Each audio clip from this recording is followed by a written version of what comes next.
Hello Internet and welcome to another hilarious episode of Junk Film Review. In this series we'll be trudging through the movie sewers on a noble quest to watch the most abysmal films ever made. But the real purpose of putting ourselves through this hell is to try and discover some of the hidden gems. Somewhere amongst a plethora of atrocious films lay but a few which have a unique charm. Films which are so hilariously bad that they inadvertently become entertaining in a strange sort of repulsive way. All movie genres suffer from a certain amount of copycatting, but one in particular has become a certified banquet for the vulturous scumbag movie studios of the world, and that is science fiction.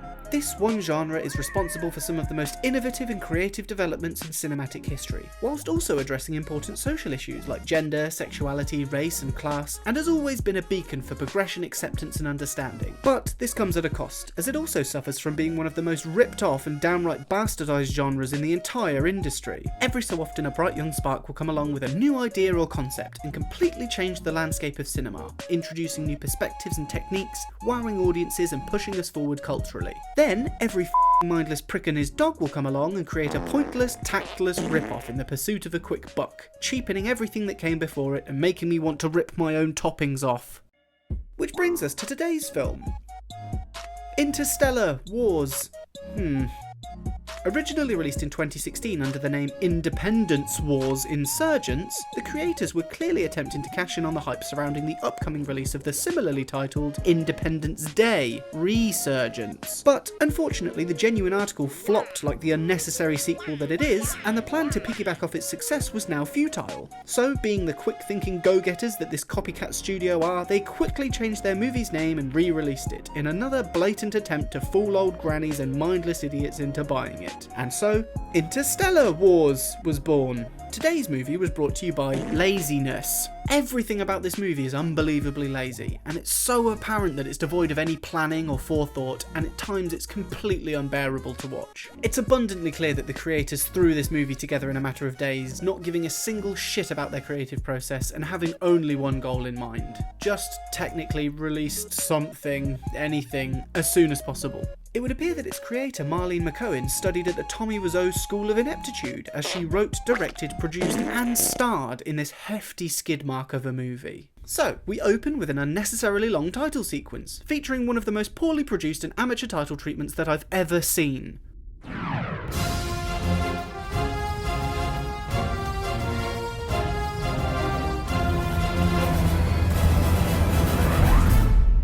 Obviously this had to be a cheap rush job as they keep renaming the movie, but that is definitely not a valid excuse for such a poor display. I managed to achieve the same level of quality in less than 2 minutes.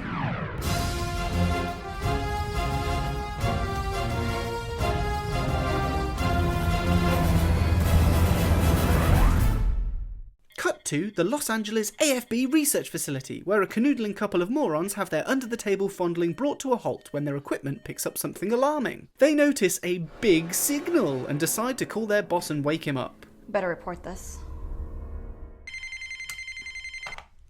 There's a big signal, sir. What do you mean a big signal? There's a signal and it's big. How big? Oh, it's a big one. Jesus. This phone isn't even plugged in. Why did this have to happen on my watch? It honestly feels like the dialogue in this movie was written by a f***ing child. The source of the big signal is revealed. A cheap 3D model of a UFO has been placed on top of a stock photograph of Earth. This ties very neatly into today's theme of laziness. An alarming amount of this movie is made up from stock footage, reused cheap animations, and even at times just photographs posing as video. This happens so frequently they actually felt inclined to do some calculations. I totaled up the amount of time this film spends on these bullshit shots. Altogether, over 15 minutes of this movie is comprised of pointless shit, which actually equates to more than 1/5 of the film's total duration. What the f***? This is just embarrassingly poor and really boring to watch, especially as every single one of these shots is also unnecessarily long. Cut to the SAGC Emergency Command Center, a top secret US facility constructed from cardboard and thermal wrap insulation. Wait a minute, isn't this the same as the AFB research facility from the previous scene? Oh no, there's maps on the wall. Here we meet Colonel Bigot and his staff of two-dimensional nerds, some of whom are apparently responsible for an ungodly variety of tasks. Immediately be on call to the White House. Yes, sir. Run some algorithmic tests on an alien sound wave. Yes, sir. Redirect the course of a satellite. Yes, sir. Look directly into the camera during the scene. Doi! They also managed to perform this ridiculously varied amount of tasks using some pretty irrelevant looking software, which never actually changes in appearance, regardless of the task they're performing or the information it's apparently relaying to them. Indications are that some of them are turning violent after exposure to alien ships. How? For sake. How could you possibly interpret this information from that screen? It might as well literally just say generic graph in bold letters. Usually within a company structure, people are employed to specialise in a particular area of the business. The structure of this company is Nerd 1 and Nerd 2 do everything, while everyone else barks commands, gets pissed, and practices their vanishing act between shots. Cut to generic desert scene where the editor of the movie has accidentally knocked the footage of this establishing shot down by about 14 pixels, creating an unusual letterboxing only at the top of the screen. Also, this shot isn't actual video footage, it's just a still image with some motion and lens flare added to it.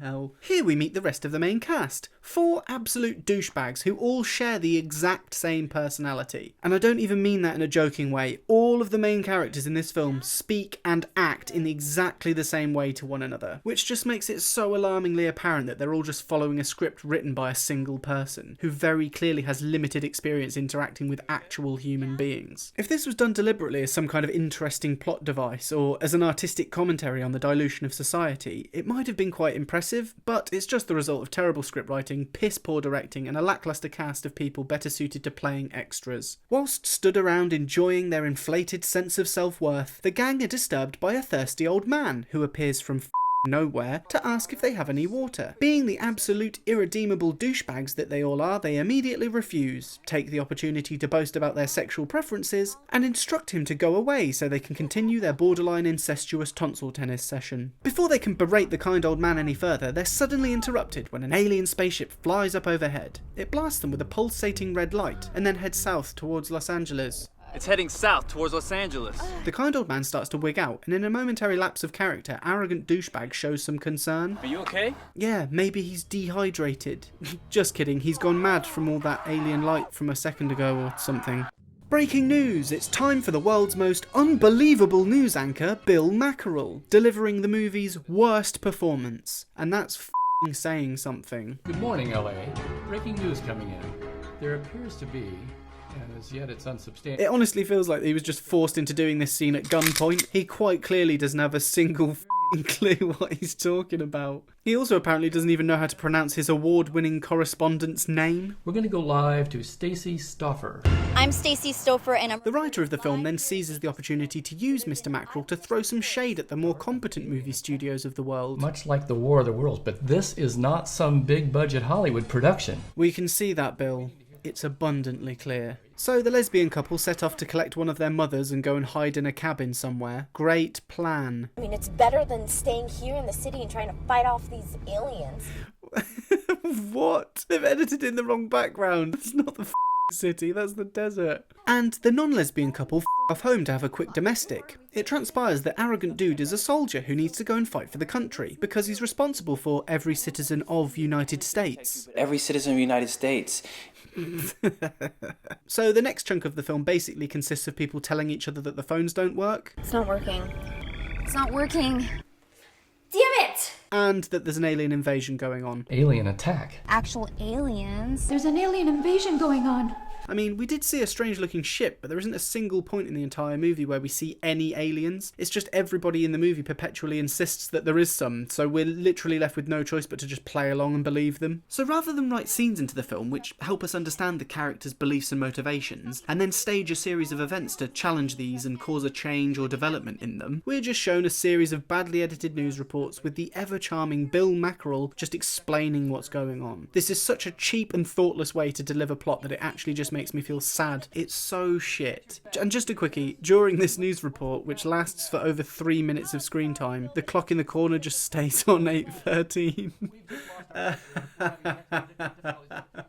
Somebody kill me. Back in Tinfoil Club, the guys send out a drone to approach the alien ship for a closer look. Cue a shitty Star Wars reference. have a bad feeling about this. I get it. They referenced literally the most popular sci-fi film in history.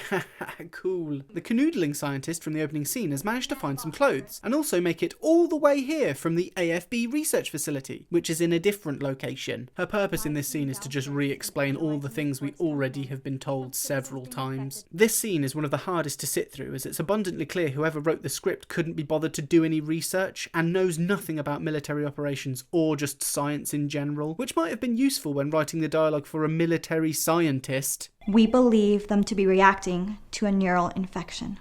Oh, what? The sound recording and design, if I can even call it that, is easily the worst I've heard in any movie. There isn't a background level of white noise for any of the rooms, so you can hear the microphone's position changing between each shot. At times you can hear the microphone clicking because it's been placed too close to the sound source, and even in some cases characters even hit the microphone Kick some alien ass today. and the audio stayed in the final film. There are even quite a few occasions where the panning is completely off, meaning that a character who stood on the right side of the screen's voice can be heard through the left speaker, and vice versa. Are they doing this wrong on purpose? Is this literally a joke? Then we witness a heartbreaking scene where the mother is mortally wounded by a zombie. Cue the movie's best performance. No, I don't want to go. We're gonna die.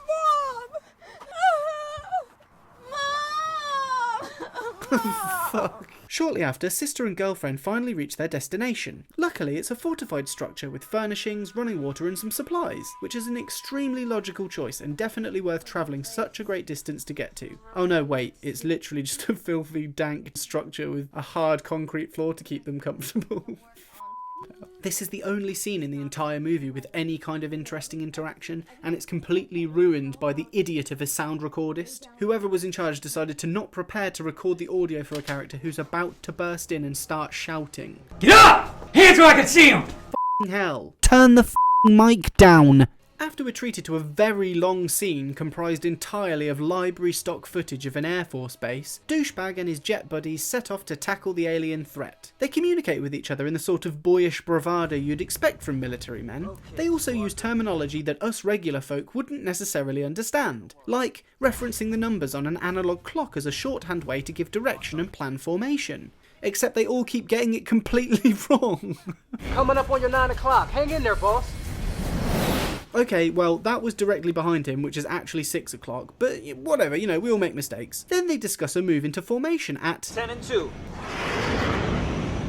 Okay, again, that's 8 and 4.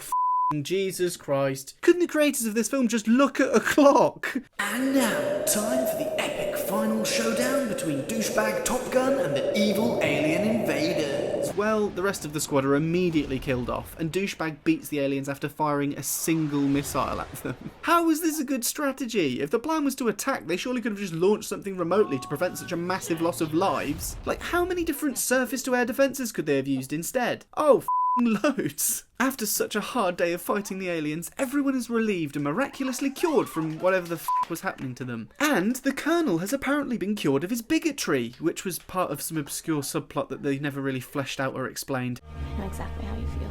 I can see that now. Hooray! Unfortunately, this movie isn't worthy of going back in the bin, so we'll have to find another way to dispose of it. If you've watched this video up until now, then you must have at least vaguely enjoyed it, so please hit the like button because it actually encourages YouTube to recommend me to other people, and subscribe to my channel. Thanks.